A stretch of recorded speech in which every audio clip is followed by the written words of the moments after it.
ლაზი ბაბუაშვილი შვილს უხსნის.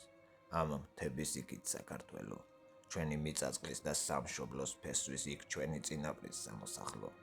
ამ დროს გახმიდან აჭარის მთებში, სიმღერის სმენას შეჰყვა ბაბუა, აჭარელ გლეხის ნამღერი თვალებში, ამათ დაედო სულით კი იქ გასულა.